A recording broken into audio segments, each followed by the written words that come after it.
ఒంటరిగా ఉండడం కన్నా వాళ్ళతో కలిసి ఉంటే బెటర్ అంటావు.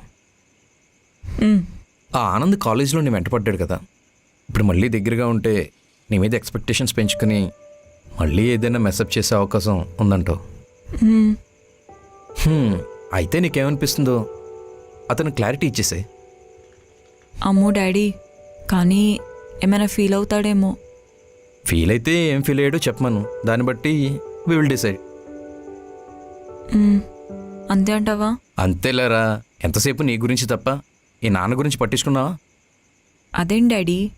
లేకపోతే మీ అమ్మ చనిపోయి 10 ఏళ్ళు అవుతుంది, నాన్న సింగిల్గా ఉంటున్నాడు, నాన్న కోసం కొత్త మమ్మీని తీసుకురావాలని ఎప్పుడైనా అనుకున్నావా?